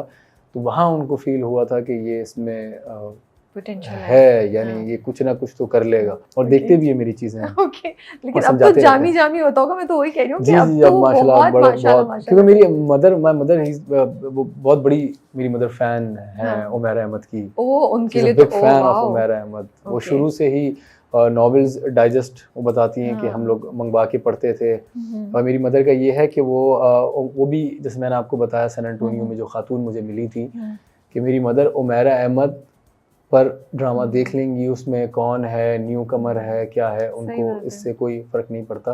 तो मेरी मदर बहुत हैप्पी है, जिसकी मुझे बहुत खुशी है कि उनको एक मेरे लिए प्राउड मोमेंट है कि उनको जिनके वो डाइजेस्ट पढ़ती थी, उनके बेटे ने ना सिर्फ परफॉर्म किया और माशाल्लाह अल्लाह ने उस कैरेक्टर में इज्जत भी दी। ये एक मेरे लिए। But your mother supported you? जी, राइट फ्रॉम द स्टार्ट। वो स्टार्ट थी जी, और वो गाइड भी करती थी। क्योंकि उन्होंने, मैं आपको बताऊँ ना, मैंने 17-18 तक तो मैंने ड्रामा देखा ही नहीं। वो शुरू से ड्रामे की बहुत शौकीन, जैसे वो राहत साहब के ड्रामे, उनको पता था कि ये गलती हो रही है, इस तरीके से ठहराव नहीं है। अच्छा, मुझ में प्रॉब्लम था कि मैं डायलॉग्स में भागता था बहुत ज़्यादा, कि वो ठहराव नहीं था, मैच्योरिटी नहीं थी एक। तो मेरी मदर ने ये मुझे इसमें बहुत ट्रेनिंग की कि सब्र, ठहराव, डायलॉग है वो, माशाल्लाह। तो इसमें बहुत गाइड किया उन्होंने। और जब स्टार्ट में मैंने थिएटर भी, मेरे वो हर थिएटर देखने आती थी। इवन क्लास की भी परफॉर्मेंस होती है, उसमें ऑडिटोरियम में मुश्किल से 4 लोग बैठे हुए होते हैं। तो उसमें मैं अपनी, और वो अपनी अम्मी को भी, मेरी नानी को भी लेकर आती थी। हमारी खाला भी आती थी। अब मैं उनको बोलता था इतना बड़ा नहीं है वो प्ले, आप समझिए वो क्लास की परफॉर्मेंस है बेसिकली। लेकिन वो माँ, आपको पता है, माँ के लिए बच्चा स्टेज पे जाए। स्वीट हसन। हाँ, आप फिर तो बहुत लाडले हैं, इसका मतलब है। बिल्कुल। और आज मुझे ऐसा लगता है, अगर मेरा बेटा अगर जाके परफॉर्म कर रहा हो, तो मेरे ख्याल से मुझे रात में नींद भी नहीं आएगी, टेंशन के मारे। हाँ, एक्साइटमेंट की, यार बच्चा स्टेज पे जाके परफॉर्म करेगा। लेकिन आप तो नहीं जाएंगे रोज देखने? नहीं जाऊंगा मैं। जाएंगे रोज? मेरा उस बेटे से थोड़ा सा अटैचमेंट ज्यादा है। Because I felt कि अच्छा ये माँ की ही वो चीज़ है, but that is sweet to hear. So you're married, माशाल्लाह से 2 बच्चे हैं आपके। तो love marriage, arrange marriage? Sort of both. ये बहुत नहीं होता है, एक होता है। देखिए इतनी ऑनेस्टी से बात करें, आप भी ऑनेस्ट। नहीं, मैं आपको बात बताता हूँ। ये मैंने अपनी मदर से बहुत अर्ली कह दिया था कि मैंने आपकी सारी ज़िंदगी मानी तो नहीं। ओके। अम्मी चाहती थी डॉक्टर बनूं, फादर भी चाहते थे कंस्ट्रक्शन में। आपको पता है बिजनेसमैन फैमिली में ये होता है कि बेटा हमारी जगह पे आए, गद्दी संभाले, जो एक टर्म है एक। तो ना अब्बू की मानी ना अम्मी की मानी। तो मैंने कहा था कि ये एक चीज़ है जो मैं अपनी ज़िंदगी की बहुत इम्पोर्टेंट कीमती चीज़, ये कीमती चाबी ये आपको देना चाहता हूँ। सीरियसली? जी। So आपने उनको इख्तियार दिया था कि उनको इख्तियार दिया था। बस ये था कि उनको ये था, मुझे ये था कि मैं इस हद तक देखूंगा कि ऐसा ना हो कि मुझे आगे प्रॉब्लम हो। अगर समहाउ मुझे ऐसा लगेगा कि चल जाएगी, मैनेज हो जाएगी, तो मैं कॉम्प्रोमाइज़ कर लूंगा कहीं ना कहीं। कभी मोहब्बत नहीं हुई? मोहब्बत का कराची में time नहीं रहते हुए मिला। सेंट नहीं, पॉल्स नहीं, में पढ़े नहीं, हुए नहीं, नहीं, ये तो नहीं। मुझे मैं आपको बता रहा हूँ ना, मोहब्बत का टाइम ही नहीं मिला, क्योंकि आधी जिंदगी तो क्रिकेट में गुजर गई। ओके। और क्रिकेटर तो उस टाइम मोहब्बत करेगा जब वो बहुत फेमस हो जाएगा, तो आप वरना तगो दो उसको तो फुर्सत नहीं मिलेगी ग्राउंड से, और ग्राउंड में किससे मोहब्बत होगी? ओके ग्राउंड में मोहब्बत का तो नामो निशान ही नहीं होता। ओके। ऐसा कुछ भी ग्राउंड नहीं से दिखेगा निकल आपको के ना ग्राउंड में। आसपास कहीं नहीं ग्राउंड से निकल के आप घर जाएंगे, कॉलेज सोएंगे। कॉलेज कॉलेज बता तो रहा हूँ, बहुत कम जाते थे। अच्छा, कॉलेज जाने लेकिन का I इत्तेफाक really बहुत कम होता था। I really admire you because it's a very big decision and कि आप हाँ, willingly अम्मी अब्बू को बोले that's माशाल्लाह से जी जी बहुत जी अच्छी बात है। फिर इत्तेफाक से हुआ ये कि जब उन्होंने देखने गए तो उन्होंने कहा आप भी आके देख लें। तो जब जाके देखा तो मैंने कहा सही है। आपने अच्छा कहा ये okay तो बड़ा, हाँ अम्मा अब्बा ने सही अच्छा डिसीजन ले जी, लिया। जी, जी, जी। हाँ then you started liking her फिर आपको फिर वो so एक वहाँ से बातचीत शुरू हुई, process तो फिर start हुआ। जी जी जी Okay. तो फिर जो है एक हमारा लव So, का सफर स्टार्ट हुआ। एक उस वक्त तक एक्टिंग मतलब नापा खत्म हो गया था क्या? उस टाइम पे मुझे याद है जुदा हुए कुछ इस तरह ऑन एयर हुआ था। Okay okay and she was okay with you acting जी जी जी और जी सब बिल्कुल कुछ बिल्कुल बिल्कुल आपने बिल्कुल। बता दिया भाई मैं ये तो नहीं मेरे फादर ने उन लोगों को इन्फॉर्म कर दिया हाँ। था। उन्होंने कहा था कि इसका, जैसे हमारे यहाँ आप भी बेहतर समझेंगी, जो बिजनेस लोग फैमिली में होता है, कि मेरा बैकग्राउंड वैसा नहीं है मीडिया वाला। Yeah. एक कोई भी नहीं है मेरे ख़ानदान में दूर दूर तक जिसका इस फील्ड से ताल्लुक़ हो। तो अब जाहिर है कोई नहीं है, तो मैं एक्टिंग करके गुजारता वक्त तो घर में हूँ, या आधी ज़िंदगी तो मैंने उस घर में उन लोगों में ही गुजारी है। सही बात है। तो मेरा उस तरह का वो था नहीं। तो मेरे फादर ने मेरी वाइफ को बता दिया था कि वैसा नहीं है, अगर आप समझ रही हैं जो नॉर्मली एक्टर्स का होता है कि पार्टी करना है, ये करना है, इधर उधर, मेरा था नहीं। ओके लेकिन आपने इतनी जल्दी, लग रहा है आपको जल्दी शादी हुई थी आपकी? ओके बट अपने करियर के बहुत स्टार्ट में आपने कर ली। मैं आपको बता रहा हूँ ना, मैं मेरा मेंटली में बहुत मेरा बिलीफ बहुत डिफरेंट है। मैं बिलीव नहीं करता शादी जल्दी, शादी बाद में से काम का कोई लेना देना है। ये मेरा बहुत फर्म बिलीव है। पैसे, रोजगार, काम, इज्जत, शोहरत, ये उसके हाथ में, और जब उसने देना है तभी देना है। मैं तो अपनी लाइफ ऐसे ही गुजारता हूँ। बिल्कुल सही आप कह रहे हैं। मैं सिर्फ इसलिए पूछी थी क्योंकि जब करियर स्टार्ट कर रहे होते हैं तो तब बहुत स्ट्रगल होती है। नहीं, मुझे बहुत हेल्प मिली, मैं आपको बताऊं। मैं इसीलिए मेरा तो बहुत बुरा टाइम चल रहा था। तो बीवी बच्चों ने बचा लिया मुझे। कैसे? क्योंकि वो बस मैं आपको बता रहा हूँ ना, दिले वीरान के बाद थोड़े टाइम बाद मेरी शादी हुई थी। तो दिले वीरान के बाद वो दिले वीरान वो फ्लॉप हो गया, वो इतना ज़्यादा क्लिक नहीं कर पाया वो। तो फिर जब शादी हुई, अब ऑब्वियसली मैं कुछ चीज़ें हैं जिसमें मैं बिलीव करता हूँ कि जब आपका निकाह होता है तो किसी और का रिस्क भी आपके साथ जुड़ जाता है। फिर आपके बच्चे होते हैं, उनका रिस्क भी, तो उन लोगों के बहाने थोड़ी बहुत बचत हुई मेरी। इसमें कोई शक नहीं है। तो ये तो एक प्लस पॉइंट है अगर देखा जाए। अगर मुझे कोई कहे कि मेरे रिस्क में, मेरे काम में बरकत आ जाएगी मजीद, तो वो उसको मैं इससे क्यों डरूं कि मेरा करियर वो होगा। ठीक है, मैं उसको मैनेज करूंगा। अगर वो नहीं हो रहा तो मैं दूसरा काम साथ साथ कर लूंगा, तीसरा काम, इतने ऑप्शंस हैं, मैं कुछ भी कर लूंगा। आप बिल्कुल सही कह रहे हो। मैंने पूछा भी इसीलिए बिकॉज एंड आपने बहुत खूबसूरत बात बोली है। निकाह बहुत बाबरकत चीज़ होती है। आप नियत सही करके करेंगे तो अल्लाह ताला उसमें बरकत डालेगा और नए रास्ते खोलेगा आपके लिए भी और उस इंसान के लिए भी जिसका रिस्क अल्लाह ने आपके साथ जोड़ा और एक दूसरे का जोड़ा है। तो पूछने का मकसद मेरा यही था जो आपने बड़े अच्छे से बताया। मोहब्बत के मायने चेंज हुए हैं आपके लिए? How do you look yet love? What is love for you? मोहब्बत, जो जैसे मैंने आपको बताया कि मैंने इतना ज़्यादा उसको एक्सप्लोर नहीं किया था, लेकिन असल मोहब्बत जो मुझे हुई वो, इसमें कोई शक नहीं है, शादी के बाद हुई। और फिर मुझे आइडिया हुआ कि अगर मुझे पता होता कि मोहब्बत ऐसी होती है तो मैं शायद क्रिकेट से भी पहले कर लेता। अंडर 15 से भी पहले। अच्छी जो मोहब्बत होती है, जो सच्ची मोहब्बत होती है, तो शुरू में तो जान पहचान होती है ना बस, राइट? यू मैरिड, तो फिर प्यार होने में तो थोड़ा टाइम लगा होगा। कब लगा कि oh I am in love with her? मुझे तो जो जैसे शादी से पहले का जो टाइम था, उसी में ही ये हो गया था कि ये एक, क्योंकि एक होता है आपको कर रहे थे और जी बातचीत कर रहे थे। उसके अलावा फिर ये होता है आपको एक बैक ऑफ द माइंड आपके जहन में ये चल रहा होता है कि आगे ज़िंदगी गुजारनी है। तो जाहिर है आप इस तरह तो नहीं करते, कोई अननोन नहीं है आपके लिए। मैं आपको एक बात बताऊं, जब मेरा निकाह हो रहा था मस्जिद में, तो मैं बहुत ज़्यादा, मैंने अपने काम में आज तक कभी प्रेशर नहीं लिया, चाहे कोई भी मेरे सामने आया, कितने बड़े डायरेक्टर से मैं बहुत अपने तरीके से मिलता हूँ, मैं नहीं डरता अल्हम्दुलिल्लाह किसी से। लेकिन निकाह पे जब मैं मस्जिद में साइन कर रहा था तो मैं बहुत डर गया था कि एक दूसरे इंसान की जिम्मेदारी मैं कैसे उठाऊंगा, ये तो यहाँ अपने आप को नहीं संभाल पा रहे, तो बताइए आपको सारी स्टोरी, हम खुद को ही नहीं संभाल पा रहे थे। तो फिर एक दूसरे इंसान की इतनी बड़ी जिम्मेदारी आपको लेनी है, और इंसान अपने पे कॉम्प्रोमाइज़ कर लेता है कि यार ठीक है, अगर कभी अल्लाह ना करे ऐसे हालात आएंगे तो 2 वक्त की जगह एक वक्त खा लेगा इंसान। सही बात है यार। लेकिन एक अच्छा, आज भी मुझे ये होता है कि यार मेरी वजह से मेरी वाइफ या मेरे बच्चे कॉम्प्रोमाइज़ ना करें। ठीक है, मेरा शौक़ है, मेरा पैशन है, उस पर मैं कॉम्प्रोमाइज़ कर रहा हूँ, लेकिन मैं कुछ ना कुछ पूरी कोशिश करता हूँ कि वो इस चीज़ से कॉम्प्रोमाइज़ ना करें। तो बहुत अच्छी बात है। आपने एक बहुत अच्छी बात बोली है जो which I want to mention that जब पता हो ना कि हाँ इस इंसान से निकाह होने वाला है या ये इंसान मेरी ज़िंदगी में मेरा लाइफ पार्टनर बनेगा, तो फिर एक उनसियत ऑटोमेटिकली हो जाती है, एक कनेक्शन हो जाता है जो फिर मोहब्बत की तरफ ले जाता है। बिल्कुल आपने पूरी ज़िंदगी गुजारनी है। ये एक्टिंग वगैरह तो एंड में रह जाएगी कि कब तक एक्टिंग करेंगे।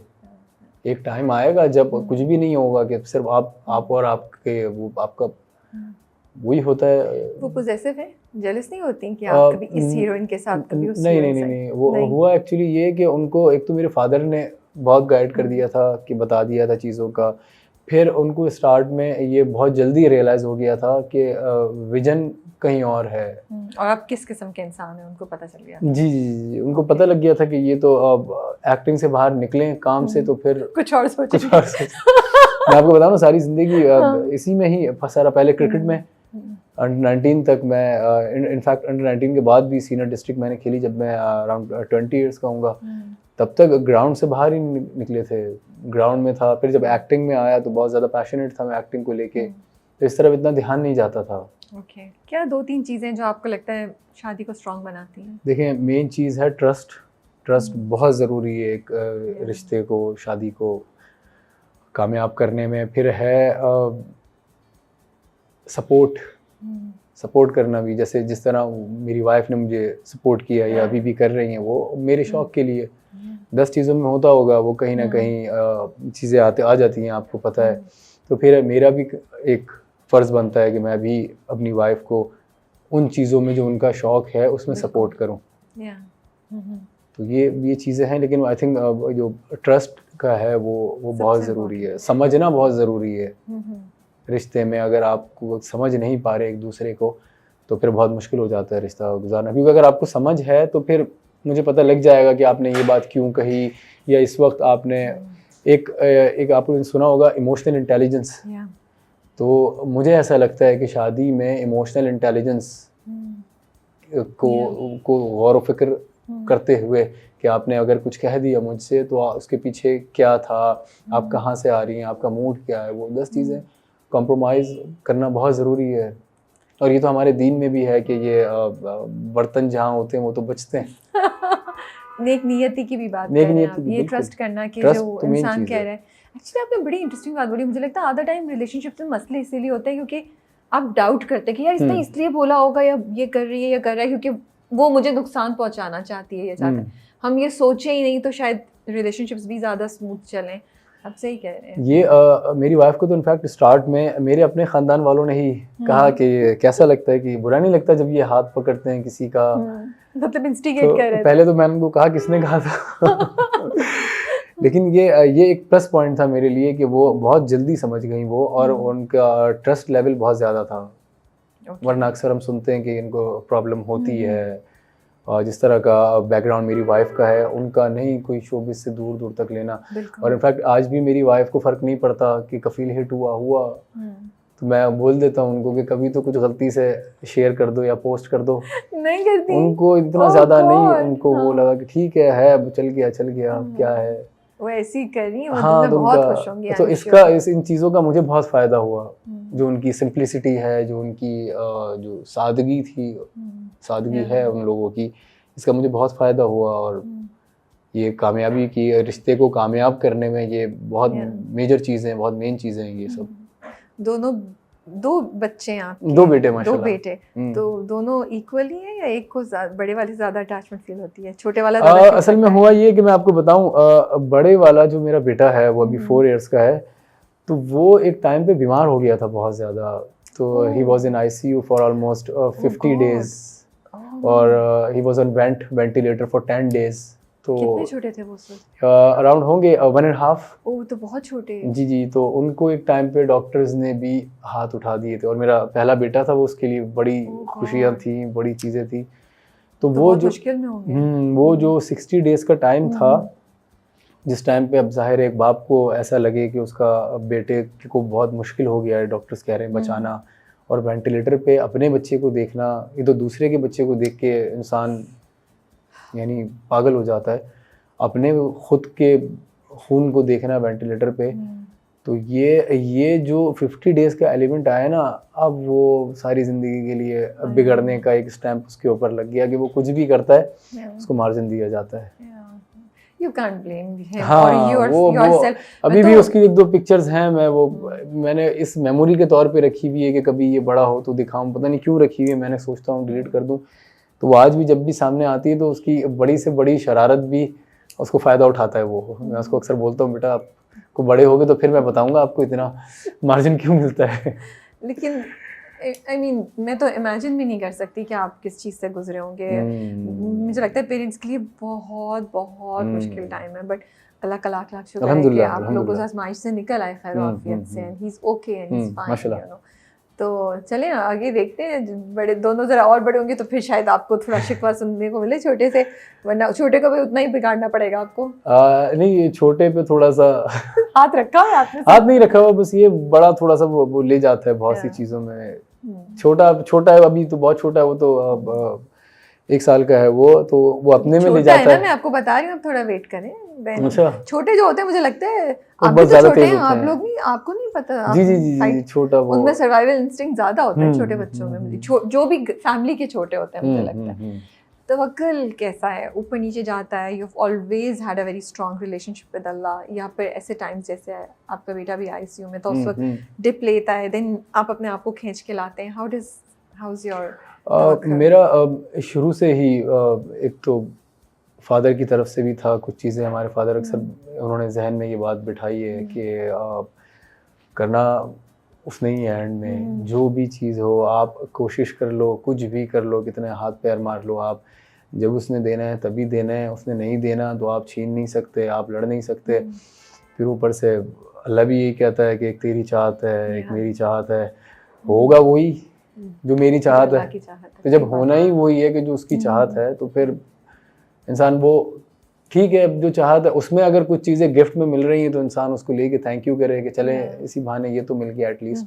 लेकिन अपनी कोशिश में कमी नहीं छोड़ता मैं, अपनी तरफ से पूरा 100% एफर्ट करता हूँ चीज़ों का। लेकिन एंड में ये कि जब बात इस पॉइंट पे आ जाती है कि अब वहाँ से जवाब आना है या वहाँ से चीज़ें होनी है, तो फिर मैं छोड़ देता हूँ। जी जी जी जी, और फिर नहीं भी होती तो सर्वाइव करने के लिए तैयार बैठा हुआ हूँ।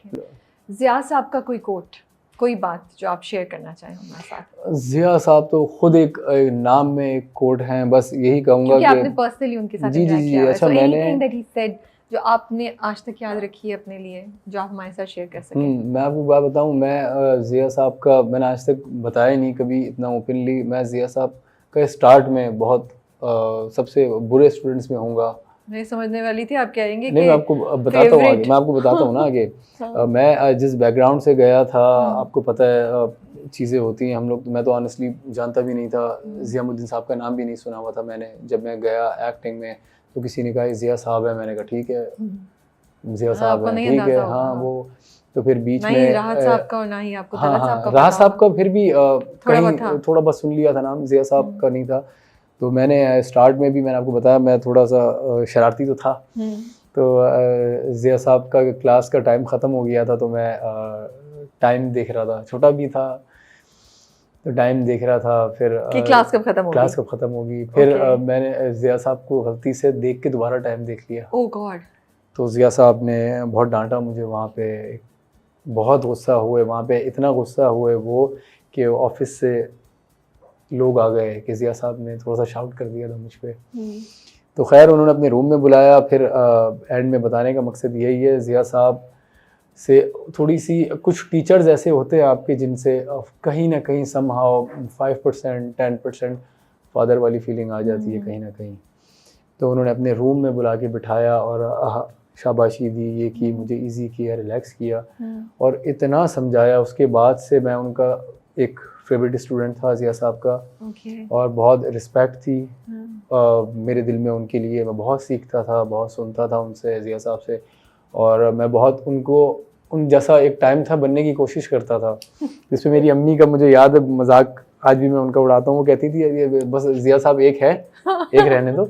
मुझे किसी ने बताया था, उनके मैनेजर ने, कि ये पंक्चुअलिटी ज़िया साहब की ऐसी है कि 7 बजे का मतलब 7 बजे खाना खाना है। एक रोटी खाते थे वो, और इस तरीके से शाम की चाय इस टाइम पीते थे। तो मैंने भी कोशिश की ज़िया साहब को देख के बहुत। मैं आपको एक बात बताऊँ, नेपा में ज़िया साहब के टाइम पे जितने स्टूडेंट थे वो सब ज़िया मुहिद्दीन बनना चाहते थे। सबके लिए ऐसा लगता था कि एक बाप भी वो फादर जिसकी, आजकल तो कुछ बच्चे ऐसे हैं जो अपने फादर की इतनी रिस्पेक्ट नहीं करते, लेकिन वो फादर जिसकी बेइंतहा रिस्पेक्ट हो। कि ज़िया साहब की गाड़ी जब गेट से आती थी, हम लोग यूँ खड़े हो जाते थे। माशाल्लाह। और मुझे जेलस फील हो रहा है आपसे बहुत ज़्यादा इस वक्त। नहीं, वो तो मैं आपको बात बताऊं, अपनी वाइफ से भी मैं कल परसों कर रहा था कि जब ज़िया साहब की डेथ हुई तो मैं अपने जिम में ट्रेडमिल पे था। तो सडनली मैसेज मेरे सामने आया। तो फिर मैं जॉगिंग, इवन वॉक भी नहीं कर पाया, मैंने ट्रेडमिल बंद की। मैंने कहा चलो एक्सरसाइज कर लेता हूँ, एक्सरसाइज भी नहीं हो पाई। मैंने गाड़ी स्टार्ट की, मैं घर चला गया अपने। पता नहीं क्या कनेक्शन था उनसे, क्यों ऐसा वो फादर वाला समहाउ, बहुत ज़्यादा नहीं, आप 5-10% भी कहें, नहीं तो वो उनकी डेथ में भी आया। मैं आपको आई टेल यू ऑनेस्टली, उनकी डेथ में भी वो ऐसा 5% 10% आया कि आपके फादर की समहाउ डेथ हुई है बॉस। नहीं, आई थिंक कुछ टीचर्स के साथ आपका ऐसा कनेक्शन बन जाता है, कुछ लोगों के साथ जो आपको बिल्कुल अपने बिल्कुल लगते हैं। बिल्कुल ये मुझे लगता है वो इसीलिए तो वो एक बहुत बड़ा नाम है कि वो लोगों को, कितनी यंग लोगों को आपको पता है, जब ज़िया साहब, जब फीस डिसाइड हो रही थी, उसमें बड़े बड़े नेपा के बोर्ड ऑफ डायरेक्टर्स हैं, आप जाके कभी देखिएगा, बड़े बड़े नाम हैं वो गवर्नमेंट लेवल पे, वो फेडरल गवर्नमेंट लेवल पे। जब फीस का डिस्कशन हुआ तो ज़िया साहब, किसी ने जब फीस कही इतनी फीस होगी, ज़िया साहब ने यूँ पेन फेंका और उठ के चले गए। उन्होंने कहा कि मैं ये एक्टिंग स्कूल खोल रहा हूँ, मैं ये कमर्शियल काम नहीं कर रहा कि यहाँ से मैं पैसे कमाऊँगा। इतनी फ़ीस होगी कि इंटीरियर सिंध से भी आएगा, पंजाब के सिंध से भी वो पंजाब के इंटीरियर से भी आएगा, हर जगह के लोग आएंगे, कोई बैकग्राउंड नहीं देखा जाएगा। क्योंकि आर्ट में आप आर्टिस्ट का क्या बैकग्राउंड देखेंगे? सही बात है। कोई भी कमाल कर सकता है, कोई भी कमाल कर सकता है, इसमें कोई शक नहीं है। आई विश कि मैं उनके साथ काम कर सकती या उनसे ज़िया साहब, मुलाकात होती मेरी। ज़िया साहब मेरी ज़िंदगी में एक बहुत इम्पॉर्टेंट रोल रहा है ज़िया साहब का। आज मैं यहाँ पर, अगर भले कुछ भी है, 2 लोग जानते हैं, तो इसमें 90-95% ज़िया साहब को क्रेडिट जाता है, इसमें कोई शक नहीं है। और 3 साल उन्होंने इतना इनपुट दिया है, क्योंकि ऐसा होता था अक्सर कि जाने देते वो चाहते। अच्छा, वो हमें डिक्शन पढ़ाते थे। अच्छा, अब डिक्शन पढ़ाते थे, हम लोग यहाँ खड़े होके एक मोनोलॉग सुनाते थे। और मोनोलॉग ऐसा होता था कि वेडनेसडे को क्लास है तो थर्सडे को या वेडनेसडे को याद करने बैठेंगे तो नेक्स्ट थर्सडे तक याद होगा, वरना नहीं होगा। ओके। अब उसमें अगर काफ या काफ की गलती होगी तो उस गलती पे भी आपका पूरा मोनोलॉग की बुराई हो जाएगी। एक हफ्ता बैठ के आपने एक चीज याद की है, उसको सुनाया, बहुत अच्छे से सुनाया, कहानी की तरह जो सुनाया। काफ और काफ की गलती हो गई अगर, तो आपने अच्छा नहीं सुनाया। तो वहां बैठ के काफ और काफ पकड़ते थे, इतनी दूर बैठ के वो। अभी आपने बोला है तो मुझे एहसास हो रहा है दोनों का। मैं तो बोलूंगी भी नहीं, because I won't be able to pronounce it differently. I won't be able to. नहीं, वो जाहिर है, वो जो ऑनेस्टी के साथ सब्जेक्ट पढ़ा रहे थे, उनको नहीं था कि यार काफ बोलो कुछ भी बोलो। वो डिक्शन पढ़ा रहे हैं बेसिकली।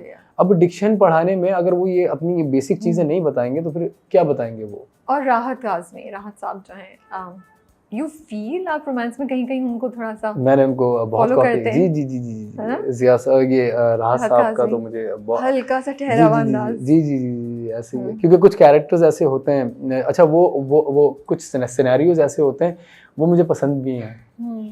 मुझे रोमांस हमेशा दूर से बैठ के ज़्यादा मज़ा आता है कि भले देख भी ना रहा हो, ऊपर चाय पी लूँगा तो ठंडी हो जाएगी ये वो। इस तरीके से यहाँ भी 10 चीज़ें हो सकती हैं। जैसे ज़िया साहब का ही एक बात है, आप कोट ज़िया साहब की बात कर रही थी कि अगर जैसे हाथ पकड़ के चिपक के रोमांस करवाना है तो फिर बाहर से नॉन एक्टर को बुलाता हूँ मैं, वो भी कर देगा, रोमांस हो गया, म्यूजिक लगा दूंगा, गाना लगा दूंगा। अब आपकी एक फील, आपकी वो रेजेस, आपकी वो हवा में एक वो उड़ना, वो चीज़ें उड़ रही हैं, आप इमेजिन कर रहे हैं, ये राहत साहब में था। तो राहत साहब का इसमें कोई शक नहीं, मैंने उनको बहुत फॉलो किया है। उनका एक स्टाइल था, जब आप उनके रोमांस में भी देखें तो वो रोमांस कर रहे हैं तो ऐसा लग रहा है आपको चीज़ें उड़ रही हैं। ये तो अब ये दूर रोमांस का, डिस्टेंस वाले रोमांस का ये मैंने ज़िया साहब से भी सुना कि ये इसका अपना मज़ा है और ऑडियंस भी अब पक गई है वो देख के, करीब से हाथ पकड़ के, वो ऑब्जेक्ट्स इस्तेमाल करके चीज़ें। तो वो अब एक नई चीज़ आई थी ये कि इस तरह का बहुत और मैंने और मीसम भाई ने, हम लोगों ने प्लान किया था कि इसको बहुत सटल रखेंगे, इसको बहुत ज़्यादा, क्योंकि डायलॉग्स कुछ लग रहे थे ऐसे हमें कि थोड़ा सा छिछोरपन उसमें आएगा, लेकिन उसको भी इतनी सादगी से, जब मैं इंसान की इंटेंशन होती है ना, ये एक्ट्रेस के लिए भी है, ये सबके लिए, कि इंटेंशन के मोटिवेशन कहने का मकसद क्या है, ये डायलॉग का हम लोग ट्रेनिंग में सिखाया गया है। उससे आप बड़ी से बड़ी बात भी कर सकते हैं। आपको किसी से शिकवा करना है, अगर आप उसका, आपकी इंटेंशन ये होगी कि यार मैं शिकवा कर दूं और लाइटर नोट पे, तो आप बहुत सी बातें बोल जाते हैं। और अगर आपकी इंटेंशन ये मैं शोर शराबा गुस्सा करूं, तो वो छोटी सी बात भी बहुत बड़ी हो जाती है। सही बात है। तो इंटेंशन हमारी ये रही डायलॉग के पीछे कि सिंप्लिसिटी में आप कुछ भी बोल सकते हो, क्यूट वे में ही जाएगा संभाव कहीं ना कहीं। जी जी जी। तो स्क्रिप्ट्स क्या आ रहे हैं? बहुत ज़्यादा आ रहे हैं, थोड़ा फिर आप स्ट्रगल कर रहे हैं? What's the situation? नहीं, अब माशाल्लाह चीज़ें आ रही हैं काफ़ी अच्छी, और एक अभी वेरी सून एक अच्छा प्रोजेक्ट है, अनाउंस करूंगा मैं इंशाल्लाह। तो हैव यू साइंड इट? हाँ, साइन नहीं, बस ऑलमोस्ट डन हो गया है, बातचीत हो गई है। But you are happy doing it? जी माशाल्लाह, अब नज़र आया है लोगों को, फर्क पड़ा। यही मैं आपसे यही कह रहा था स्टार्ट में कि इंसान बस अगर तैयार रहे तो वो अल्लाह मौका दे के उसको उस जगह पे ले जाता है जहाँ मेहनत करता रहे तो अल्लाह ज़रूर उसका सिला देता है। बेशक। Thank you so much for your time Hasan. Thank you so much fun talking to you. बुलाया, बहुत मज़ा आया आपके साथ। हाँ, मुझे बहुत मज़ा आया। टाइम का पता नहीं लगा, काफ़ी मैंने भी टाइम हो गया। जी, बहुत देर हो गई हम लोगों को बात करते हुए, बट वो इतना फ्लो में जा रहा था, हम एक सेकंड के लिए भी रुके नहीं और एक से एक बात निकल रही थी। And I really liked your attitude. आपने कितने पॉजिटिवली अपनी सारी स्ट्रगल, सारी चीज़ को बताया। आप अपने ऊपर ही हंस रहे थे और अपनी चीज़ों पे, तो that was really fun. But it was really nice to see you as Jami. I mean, मैंने आपके प्रोजेक्ट्स देखे और मुझे जामी में बहुत मतलब एक आपकी डिफरेंट साइड नज़र आई। Thank you. तो अब देखिए, उम्मीदें बढ़ी हैं जामी से कि क्या करते हो इस हफ्ते। इंशाल्लाह आपको भी और सब देखने वालों को इंशाल्लाह बहुत मज़ा आएगा एंड में। मैं भी यही एक्सपेक्ट कर रही हूँ। तो बस आप अपना बहुत ख्याल रखिएगा। आप भी। And we wish you all the best. Allah ताला आपके लिए हर चीज़ आसान करो, अपनी शान के मुताबिक आपको। Thank you. Take care and Allah हाफिज़। अल्लाह हाफिज़।